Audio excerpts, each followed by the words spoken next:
को इंद्र दरबार में भी अधिकार है। इन्होंने बहुत बड़ी सेवा की, ये साधारण व्यक्ति नहीं है। हाँ, जब समुद्र मंथन का काम शुरू हुआ ना, तो समुद्र मंथन का जब भी आपको पता है ना, देवता दानव का युद्ध जो है ना वो पुरातन काल से चलते रहता है। आज भी एक्चुअल प्रॉब्लम वही है, वॉर जो चल रहा है वो देवता और उनके बीच में है। लेकिन शास्त्र में भी लिखा है कि राक्षस लोग एक दूसरे के साथ युद्ध करके ही मर जाते हैं।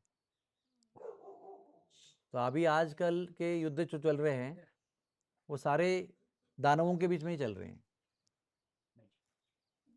विचार करके देखो आप, जो जू लड़ रहे मुस्लिम से, मुस्लिम लड़ रहे क्रिश्चियन से, क्रिश्चियन लड़ रहे मुस्लिम से, अलग अलग टाइप के मुस्लिम्स हैं, वो अलग अलग टाइप से युद्ध कर रहे हैं। या यहाँ पर शिया के ऊपर सुन्नी बॉम्ब डाल रहे हैं, वहाँ सुन्नी शिया को डाल रहे हैं, वहाँ पर अहमदी के ऊपर डाल रहे हैं। ऐसा सब ये अपने अपने अंदर ही उनका चल रहा है। और भगवान इस युद्ध के माध्यम से पृथ्वी का संतुलन बनाएंगे।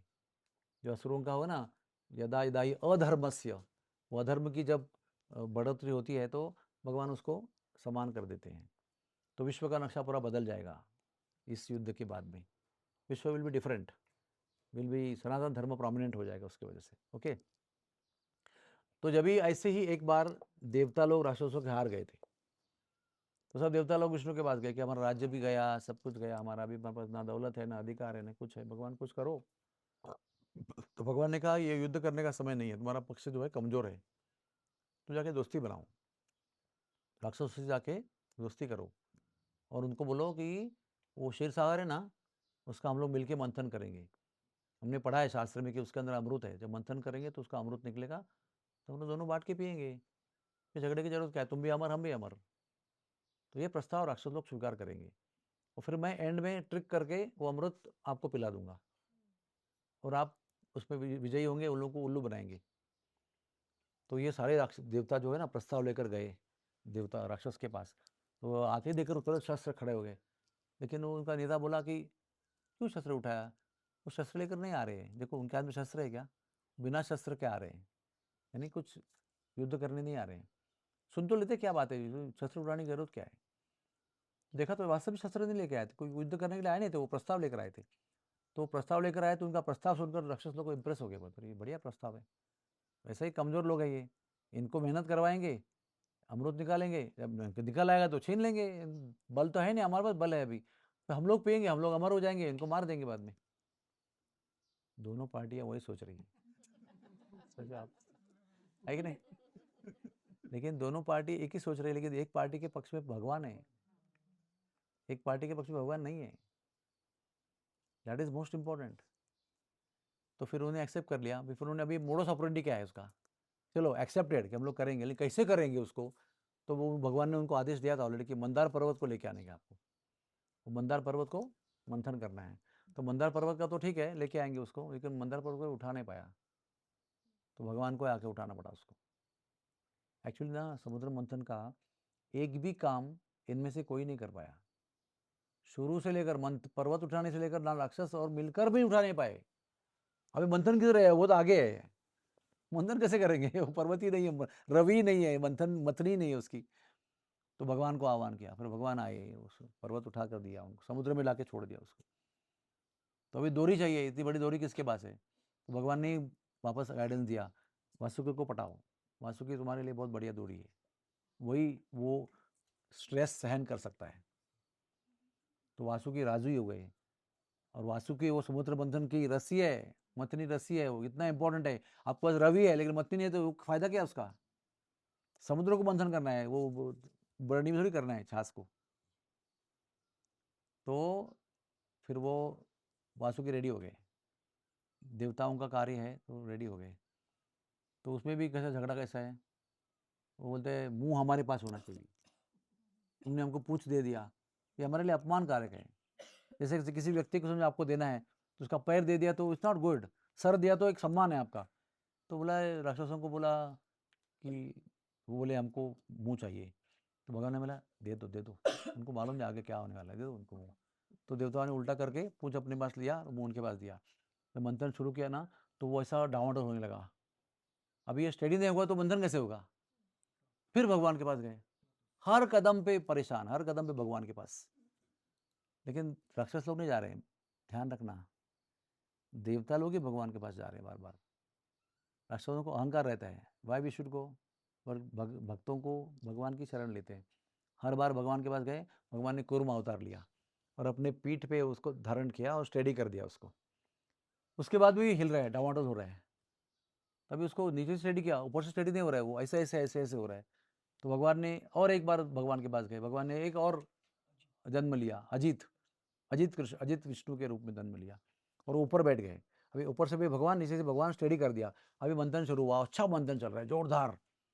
तो मंथन से क्या हुआ ना, वासुकी के मुंह से अग्नि निकलने लगा।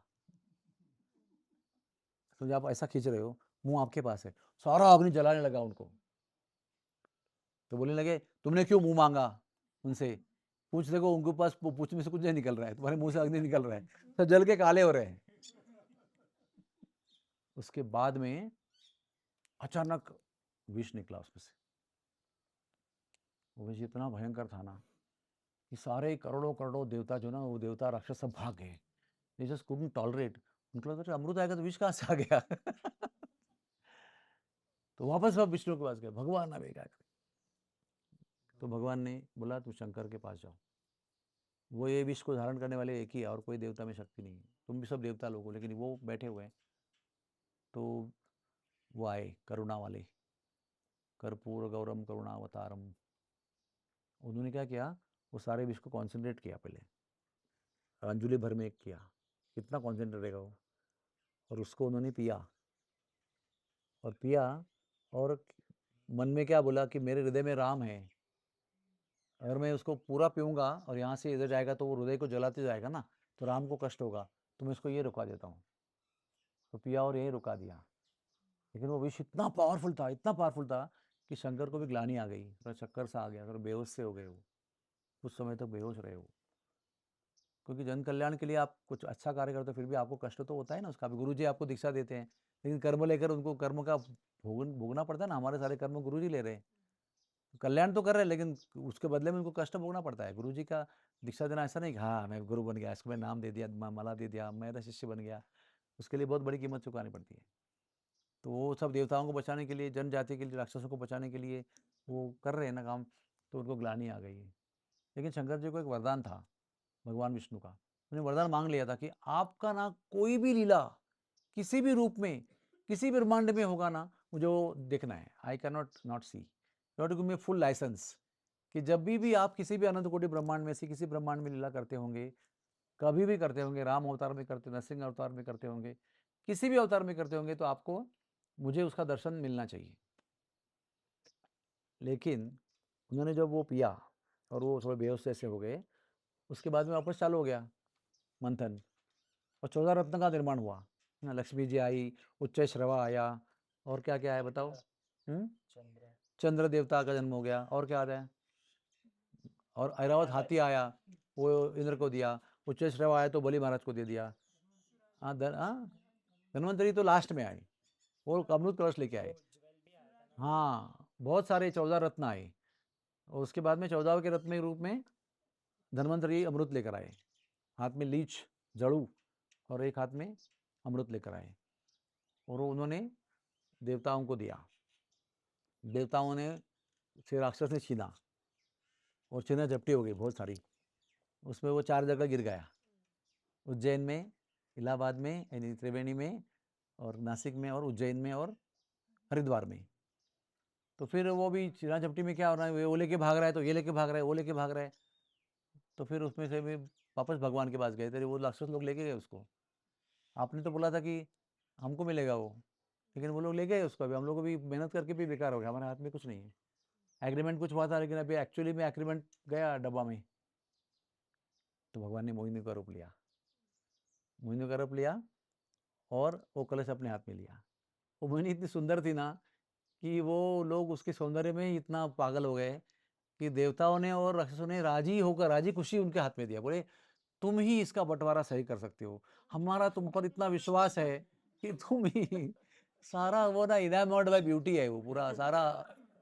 Lust is speaking through all the sweet words की तुम ही कर सकती हो, हम पर, हमको तुम्हारे ऊपर पूरा भरोसा है।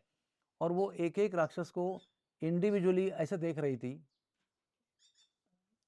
कि एवरीबडी फेल्ट कि शी लव्स मी ओनली। एक देखने का भी एक तरीका होता है। समझो कोई beautiful girl she looks at you, तो यू फील कि शी लव्स मी। फिर वो इसको भी देखेगी, बोले कि ये बोलेगा मुझे भी प्रेम, नहीं नहीं मुझसे ही खाली प्रेम करती है। ऐसे सबको देखा था, तो उनको इतना श्रद्धा आई उसके ऊपर कि वो ना शादी मुझसे ही करेगी और अमृत भी मुझको ही देगी। तो वो लेके बोला बैठ जाओ, सब लाइन से बैठ जाओ। तो राक्षसों को लाइन में बिठाया, बोले हम लोग उसके साथ क्यों बैठेंगे, हम लोग अपना लाइन लगाएंगे। Why should you Demi God, हमारे एनिमी के सामने क्यों बैठेंगे हम लोग। तो देवताओं ने लाइन लगाया और राक्षसों ने लाइन लगाया, और ये लेके गई देवताओं के पास और सबको पिलाने लगी। और पिलाते पिलाते ना एक एक को मुड़कर ऐसा देख रही है प्रेम से। सी अभी they look at them and keep feeding. फिर लोग समझ में आएगा कि ये लोग तो कुछ इसका उल्लू बनाने का काम है पूरा। इसलिए उनका विश्वास बना रखने के लिए एक को दे रही है देवता को, और उनको एक को प्रेम को देख रही है, एक को दे रही है दूसरे को प्रेम से देख रही है। तो उनको लग रहा है कि ये ना ऊपर ऊपर का पतला पतला माल जो है ना वो देवताओं को पिलाएगी, पीछे का गाढ़ा माल जो है हमको देगी, पहला मुझे देगी।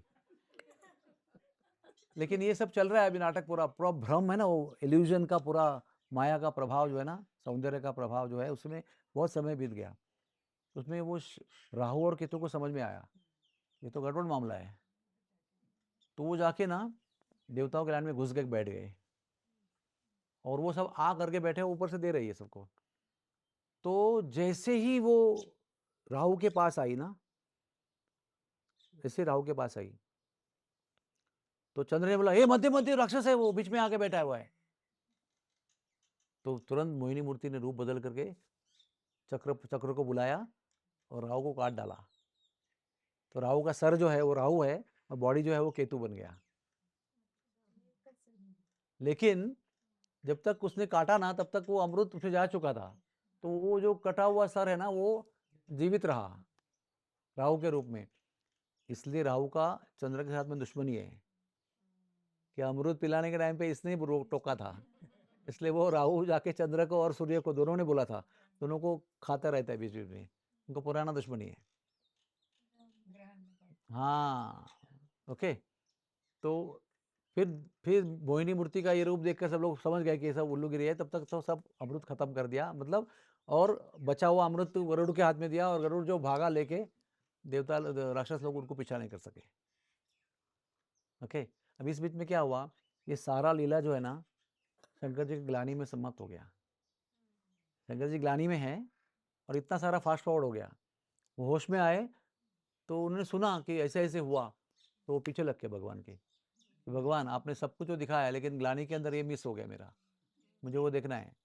तो भगवान बोलते हैं अरे देखो भैया, ये तुम्हारे लिए नहीं है ये अवतार, ये इसका पर्पस डिफरेंट था, तुम्हारा काम का नहीं है, तुम्हारा नुकसान होगा इसके अंदर, तुम इसके बीच में मत पड़ो। I mean you are okay if you don't see इतना, इट्स फाइन।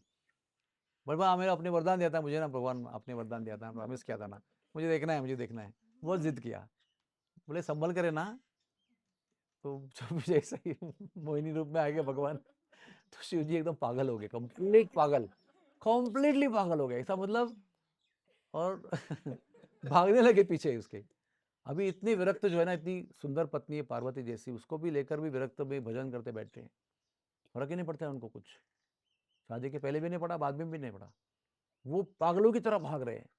और ये मोहिनी मूर्ति भी कैसे भाग रहे हैं ना, एक एक वस्त्र उठा के फेंक रही है ऐसे, मतलब वही जैसे आई थी वैसे एक एक वस्त्र निकाल कर उसका शरीर प्रकट करते जा रही है। और बीच में क्या किया उसने, जहां साधु लोग हजारों की संख्या में बैठ के तप कर रहे थे शिव जी के नाम से, उसके बीच में से भागी वो। तो वो तो पूरा विरक्त होकर सब स्त्री वगैरह छोड़ के तप कर रहे हैं। नहीं देखना है, नहीं देखना है, नहीं नहीं नहीं, नहीं अभी तक नहीं गई। अच्छा ये तो ठीक था कि भाई कौन सी औरत है ये ऐसा कपड़ा उतार के भाग के जा रही है हमारे बीच में से, हम तब कैसे करेंगे, ऐसा करेंगे। तो ऐसे करके बैठे, देखते हाँ ये गई, फिर खोलते शंकर भगवान भाग के आ रहे हैं, हमारे इष्ट देव जिनको देखकर हम तप कर रहे हैं, जिनको देखकर हम विरक्ति का अनुभव कर रहे हैं, जिनको विरक्ति प्राप्त करना चाहते हैं, हमारे आराध्य देवता हैं, हमारे पूजनीय है, वंदनीय है, वो उनके पीछे भाग रहे हैं, वो भी उनके बीच में से उनके पीछे भाग रहे हैं, क्योंकि वो औरत के पीछे नहीं भाग रहे हैं, वो भगवान के पीछे भाग रहे हैं। इसलिए उनको संकोच नहीं है, वो अटैच नहीं है, मेरे शिष्य क्या बोलेंगे यार, रास्ता बदलना चाहिए, भागना है तो उधर से मैं उनको पकड़ता हूँ, वो बीच में से गए ना मैं वहाँ से जाता हूँ, शिष्य लोग क्या बोलेंगे?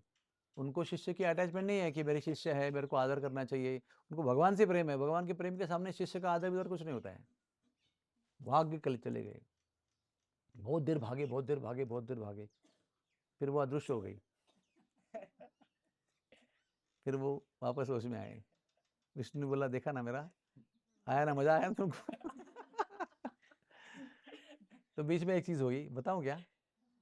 तो वो जो उनका भाव से भाग रहे थे ना पीछे, तो उनका वीर्य स्खलन हो गया, तो जहां जहां गिरा वहां पर सोने और चांदी की खानें बनी, gold and silver mines on earth were produced. और एक जगह ये भी कथा आती है कि वो एक ऋषि ने, उनको पता था कि ये शिव जी का वीर्य है, इतना पावरफुल है, स्ट्रांग, तो कोई उसको झेल नहीं पाएगा, तो ऋषि ने क्या किया, उसके एक पत्ते के इसमें पात्र में उसको इकट्ठा किया और उसका परवरिश किया, तो उसमें से वो अयप्पा का जन्म हुआ। क्या उसका नाम है, अयप्पा का नाम थोड़ा क्या है, मुरुगन, षणमुखा, उसका जन्म हुआ।